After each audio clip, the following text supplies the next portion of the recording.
Morning বন্ধুরা, welcome back to my channel. আশা করছি তোমরা সবাই খুব ভালো আছো, আমরাও খুব ভালো আছি। আনকাট উইথ রশনির নতুন একটি ব্লগে তোমাদের স্বাগত জানাই। আজকে সকাল সকাল উঠে নিচে চলে এসে মেয়ের এই যে খাবার আজকে হচ্ছে তোমার চিড়ে আর দুধ।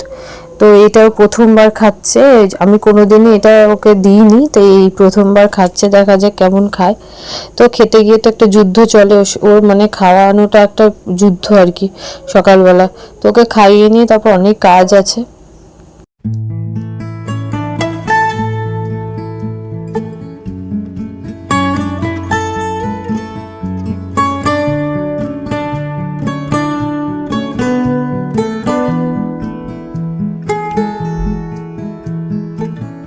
তো দেখো আমি চাটা খেয়ে নিয়েছি, এখন মেয়ে দেখো এগুলো নিয়ে খেলা করছে।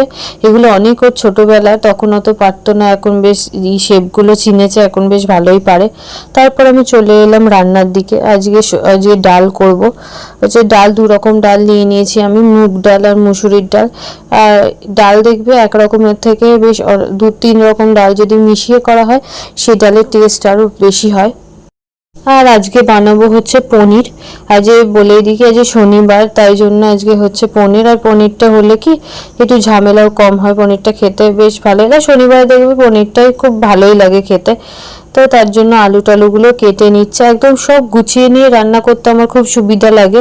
আর আজকে সত্যি কথা বলতে অনেকটাই লেট হয়ে গেছে রান্না স্টার্ট করতে আমার। তাই জন্য কি মানে যে করব কে জানে, অনেক তাড়াতাড়ি মানে চেষ্টা করব করার, কিন্তু করতে পারি কি না সেটাই হচ্ছে ব্যাপার।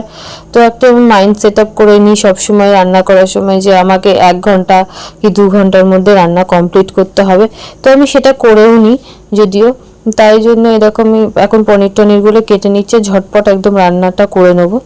আর আজকে আমার একটুখানি ঘুম থেকে উঠতেও দেরি হয়ে গেছে। এখন জানো না, আমার মানে রাত্রিবেলা কিছুতেই ঘুম আসতে চায় না, একটু দেরিতেই আমার ঘুম আসে, তার জন্য একটু সকালে উঠতে লেট হয়ে গেছে। যাই হোক, আমার সকালের দিকে মানে কাজগুলো আমার শাশুড়ি মাই করে, আমি মেয়েকে খাইয়ে টাইয়ে তারপর আমি রান্নার দিকে আসি।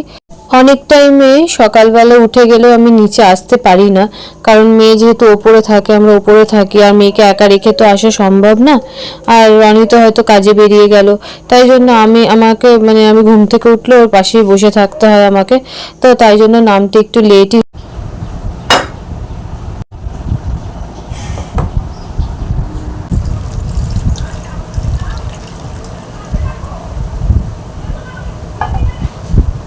তো মেয়ের জন্য লেবু রস বানাবো বলে লেবুটাকে আগে জলের মধ্যে আমি ভিজিয়ে রাখছি। সবসময় লেবু জলের মধ্যে আমি ভিজিয়ে রাখি, সেটা সবাই জানো হয়তো, মানে তাহলে রসটা ভালো হয়, মানে বেশি রস পাওয়া যায়। তা আর এদিকে আমার ডালটাও দেখো সেদ্ধ হয়ে গেছে, এরমভাবে সেদ্ধ করেছি যাতে মানে পুরোপুরি মানে গলে যায়নি, একটু দানা দানা আছে। আর এদিকে আমি পনিরের মশলাটাও করে নিয়েছি, আদা কাঁচা লঙ্কা একটু টমেটো দিয়ে পেস্ট করে নিয়েছি, আর গুঁড়ো মশলাগুলো ওর মধ্যে জিরের গুঁড়ো ধনের গুঁড়ো আমি ওর মধ্যে মিশিয়ে রেখেছিলাম। তো আমি পনিরটা বসিয়ে দিলাম। আর এই গরমকালে যতটা পারা যায় বাচ্চা বলো বড় বলো একটু লেবু রস টস খাওয়া ভালো।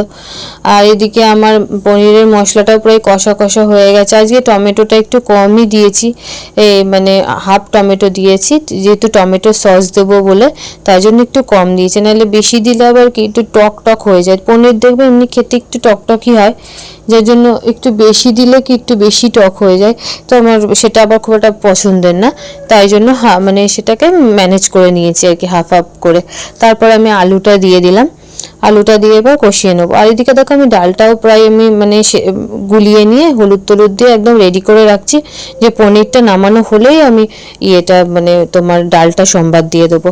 আর এদিকে পনিরও আমার প্রায় হয়ে এসেছে, আমি মানে পনিরটা এবার দিয়ে দিলাম। আগে দিলে একটুখানি বেশি হলে কি গলে যেতে পারে, তাই জন্য আমি একটু পরেই দিই। আর চটপট করে আমি আলু আর তোমার উচ্ছেটা কেটে নিলাম, যেন প্রথম পাতে একটুখানি কিছু উচ্ছের কিছু রাখতেই হয়, তাই জন্য আলু উচ্ছের তরকারি করব ঠিক করলাম। আর এদিকে গোটা গরম মশলা আমি নিয়ে নিয়েছি, কারণ আমি এগুলো এখন গুঁড়ো করব পনিরে দেওয়ার জন্য। আমি ফোড়নে আমি কিছু দিইনি, আর গুঁড়ো গরম মশলা দিলে দেবো সেই টেস্টটা আমার আসে না, তার জন্য নিরামিষ তরকারিতে সবসময় একটু এই গোটা গরম মশলা বেটে বা গুঁড়ো করে দিলে টেস্টটা ভালো আসে, তো সেটাই দিলাম। আর এদিকে আমি তেল গরম করে নিয়েছি। এবার আমি তোমার ডালের সম্বার দেবো। তোমার গোটা জিরে, তেজপাতা, শুকনো লঙ্কা এগুলো সব ভেজে ভেজে নিলাম। নিয়ে তারপর এবার দেবো আদা একটুখানি আমি গ্রেট করে রেখেছিলাম। আর বাপরে বাপ, যা যা জুটেছিল, কাস্তে কাস্তে মরেছি। পুরো বাড়ির লোকে একদম কাস্তে কাস্তে পাগল হয়ে গেছে। যাই হোক, তারপর শুকনো লঙ্কাটা আসলে একটু পুড়ে গেছিলো, যার জন্য এরকম হয়েছে। তারপরে এই যে ডালটাও আমার হয়ে এসছে। এবার আমি ডালটা নামিয়ে নেব। আর হয়ে গেছে আমার রান্না বান্না, ওই দিকটা কিছুটা আমি গুছিয়ে নিয়েছি। তারপর আমি খেতে বসলাম। দুটো রুটি নিয়েছি, আর সকালের এই আলু পটল কুমড়োর একটা তরকারি ছিল, সেটা দিয়েই খাচ্ছি।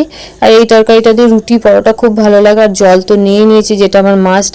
তারপর আমি ঠিক করলাম একটু কুমড়ো ভাজা করব ছোটো ছোটো টুকরো করে, যেটা আমার শ্বশুরমশাই খুব পছন্দ করে।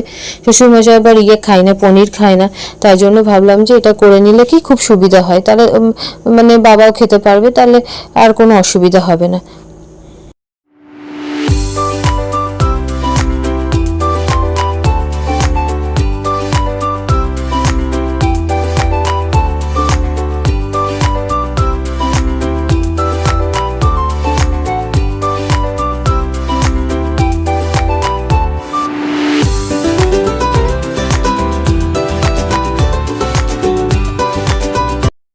আর আজকে আমি ভাতটা একটু পরেই বসাচ্ছি। তাড়াতাড়ি করলে কি বলো, ঠিক একটু অল্প একটু ভাত থাকলেও কি জল কেটে যাচ্ছে।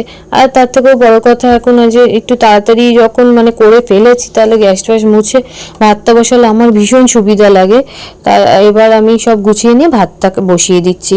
আর এই দিকটা আমি পুরো পরিষ্কার করে নিয়েছি। আর তারপর চট করে আমার মনে পড়ছে যে ভাতে আলু সেদ্ধ দিতে তো ভুলে গেছে। আমার শাশুড়ি মা বলেছিল একটা আলু সেদ্ধ দিতে, তাই জন্য ভাবলাম যে একটা ঝটপট করে আলু কেটে আলুটা সেদ্ধ দিয়ে দিই। আর ওদিকে মেয়ে হচ্ছে তোমার স্নান টান করে ওই ঘরে বসে আছে, ভেতরের ঘরে। আমার শাশুড়ি মাও বসে আছে।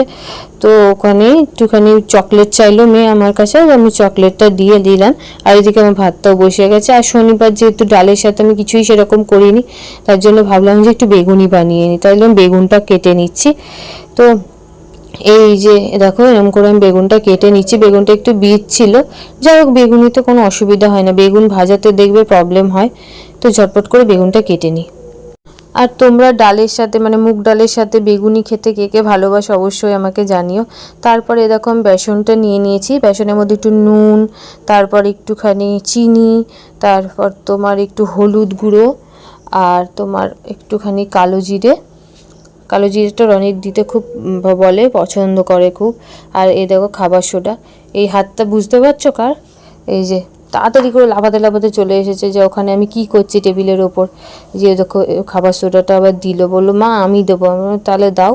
তারপর আমি একটু কম হয়েছিল, আমি একটু ম্যানেজ করে নিলাম ঠিক করে। তারপর আমি পুরো মাখা হয়ে গেছে। তারপর আমি টেবিলগুলো একদম পরিষ্কার করে নিচ্ছি। আমার পরিষ্কার করে নেওয়া হয়ে গেল। আর ওইদিকে ভাতও ফুটে গেছে, এবার ভাত নামাবো। আর বিয়ের আগে জানো আমি ভাত এরকম গালতেই পারতাম না, আমি অনেকবার হাত পুড়িয়ে ফেলেছি। আর এখন কত ভাত একবারে আমি নামিয়ে ফেলি, তাই এগুলো তো এখন এক্সপার্ট হয়ে গেছি। আর দেখো আমি মেয়েকে বলছি বাবু ভাত দেবো, বলছে কী দিয়ে, বলছি পনির দিয়ে। বলছে জানো না আমি পনির খেতে ভালোবাসি না, মাছু দাও। মানে মাছু তো নেই মা, তাহলে একটা ডিমের অমলেট করে দেবো। বলছে হ্যাঁ দাও। তাই জন্য এখন ডিমের অমলেট করে দিচ্ছি মেয়েকে। আর মেয়ে এখন এমন হয়েছে না, সত্যি কথা বলতে একদম নিরামিষ কিছু খেতে চায় না, নাই মাছ নাই ডিম নাই মাংস, কিছু না কিছু ওর লিস্টে একটা রাখতেই হবে। যাই হোক আজকে ডিমের অমলেটটা খাচ্ছি, এটাই অনেক বড় ব্যাপার। ডিমের অমলেটটাও খুব একটা খেতো না, কালকে রাতেও ওকে দিয়েছিলাম, তো ওটা পুরোটাই খেয়ে নিয়েছে। যার জন্য আর এখানেই দাঁড়িয়ে আছে, আর সমানে বলছে যে মা আমাকে তাড়াতাড়ি ডিমের অমলেট দাও, তাড়াতাড়ি ডিমের অমলেট দাও। আর 1 চামচ তেল দিয়ে আমি ডিমের অমলেটটা বানিয়ে নিচ্ছি। তো এটা করে মেয়েকে ঝটপট করে খাইয়ে নেব। খাইয়ে নিয়ে তারপর আমি যাব স্নানে। ওকে খাওয়াতে প্রায় 1 ঘন্টা আমার সময় লাগে।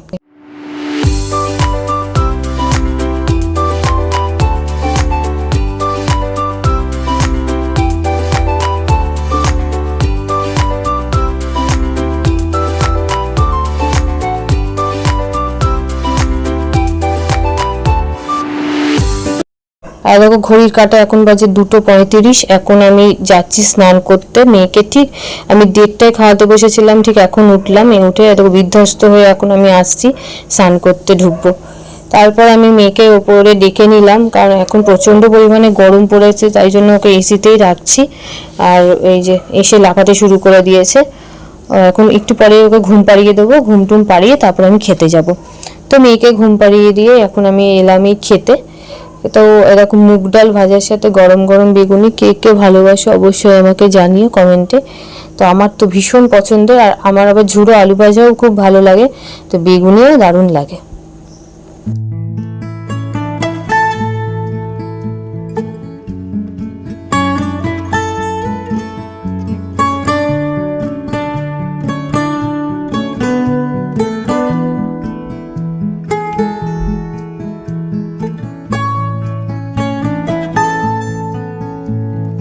তো শুভ সন্ধ্যা বন্ধুরা। তো এখন এই সন্ধ্যা টন্ধা দিয়ে নিচে এলাম। আর কালকে আমার শাশুড়ি মা করেছিল কলার বড়া, তো এই দেখো আমি একটা মতন খেয়েছিলাম, তা ভাবলাম আর একটা খাই। আর এটা খেতে খুবই ভালো হয়েছিল। আর এদিকে আমি ভাতও বসিয়ে দিলাম, সন্ধ্যাবেলা যে মানে ভাত টাত বসানো থাকে সেগুলো বসিয়ে দিলাম, কারণ হচ্ছে বেশিক্ষণ সত্যি কথা বলতে গ্যাসের সামনে একদম দাঁড়ানো যাচ্ছে না, এত গরম পড়েছে আর জাস্ট নেওয়া যাচ্ছে না। তো আমি খেয়ে দিয়ে এই ওপরে এলাম, আর বাইরে প্রচণ্ড গরম পড়েছে, সত্যি আর নেওয়া যাচ্ছে না। তো চলো আজকের মতো ভিডিওটা এখানেই এন্ড করছি। আর এই দেখো পাগলি কেমন লাফাচ্ছে। তো চলো আজকের মতো ভিডিওটা এখানে এন্ড করছি। সবাই খুব ভালো থেকো, সুস্থ থেকো, সাবধানে থেকো। খুব তাড়াতাড়ি আসবো নতুন একটা ভিডিও নিয়ে। টাটা।